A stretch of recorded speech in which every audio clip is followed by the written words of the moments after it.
அனைவருக்கும் காலை வணக்கம். காலை 9 மணி இந்த வீடியோ பதிவு செய்யும் நேரம். ஒரு முக்கியமான விஷயத்தை பகிர்ந்து கொள்வதற்காக இந்த காணொலியை பதிவு செய்கிறேன். என்னவென்றால், வெளிநாட்டில் வேலை செய்யும் நாங்கள் ரொம்ப கடின உழைப்பால் தான் பணம் சம்பாதிக்கிறோம். அதை சட்டப்பூர்வமாகத்தான் எங்களுடைய தாய்நாட்டுக்கு அனுப்புகிறோம்.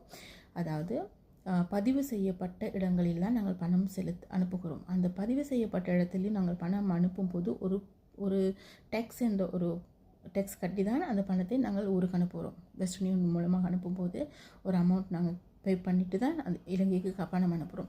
இலங்கைக்கு அந்த பணம் போய் சேரும் பொழுது அங்கேயும் ஒரு டேக்ஸ் கட் விட்டுறாங்க. அதுவும் சின்ன தொகை இல்லை, 8,000 10,000. இது எதுக்காக விட்டுறீங்க? பிஓசி பேங்கிடம் நான் இதை கேட்குறேன். நம்மளுடைய ஜனாதிபதி அவர்கள் அனுரகுமார் திசாநாயக் அவர்கள் இந்த காணொலியை பார்ப்பீங்களா பார்க்க மாட்டீங்களான்னு எனக்கு தெரியாது. நீங்கள் நினைக்கிற மாதிரி கிடையாது வெளிநாட்டு வாழ்க்கை. ரொம்ப கடினமான உழைப்பு, ரொம்ப கஷ்டப்பட்டு நாங்கள் உழைக்கிறோம். நாங்கள் இந்த இங்கேருந்து அனுப்பும்போது அது நியாயம். நாங்கள் டெக்ஸ் கட்டி அனுப்ப வேண்டியது எங்களுடைய கடமை.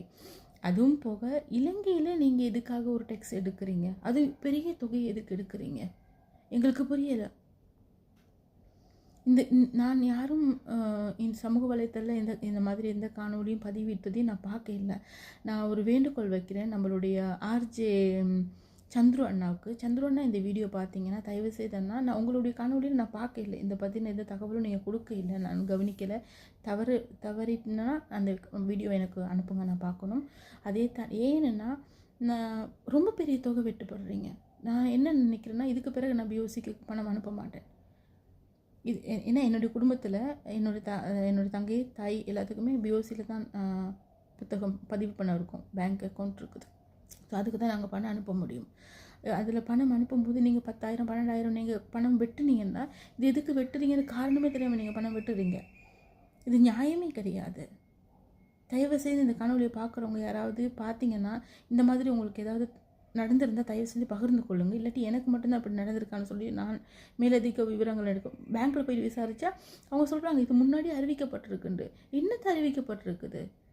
காரணம் இல்லாமல் நான் போடுற பணத்தை நீங்கள் வெட்டுறீங்கன்னா, அதுவும் பெரிய தொகை ஒரு ஓகே, உங்களுக்கும் வேண்டாம் எங்களுக்கும் வேண்டாம், ஒரு 1000 500 வெட்டுங்க, குறைஞ்சது 2,000 வெட்டுங்க. 8,000 10,000 எதுக்கு நான் கேட்குறேன்? எங்களுடைய உழைப்பிலேயே நீங்கள் இந்த மாதிரி செய்கிறீங்க. புரிஞ்சுக்கோங்க ப்ளீஸ். நண்பர்களே, நீங்கள் யாராவது இந்த மாதிரி உங்களுக்கு ஏதாவது அனுபவம் இருந்தால் தயவு செய்து என்னோட பகிர்ந்து கொள்ளுங்கள். அதை தாண்டி சந்துரன்னா இதை மாதிரி ஏதாவது ஒரு விஷயம் இருந்தால் உங்களுக்கு ஒரு வேண்டுகோள், எங்களுக்கு தெரியப்படுத்துங்க. ஏன்னா நாங்கள் உங்களுடைய காணொலியில் பார்த்து நிறைய விஷயங்கள் கற்றுக்குறோம். ப்ளீஸ். ரொம்ப சங்கடமாக இருக்குது. ஏன்னா இதனால் நமக்கும், இப்போ நாங்கள் பணம் அனுப்புகிற எங்களுக்கும் வீட்டில் இருக்க குடும்பத்தாரோடையும் எங்களுக்கு வாக்குவாதம் நடக்குது, பிரச்சனைகள் வருது. இதுக்கு காரணம் என்ன?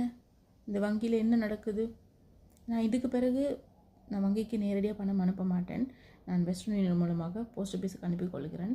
நான் பார்த்துக்கிறேன். இதனால் குடும்பத்துக்குள்ள பிரச்சனைகள் வேண்டாம். தயவு செய்து யாராவது இருந்தால் எனக்கு பகிர்ந்து கொள்ளுங்கள். நன்றி.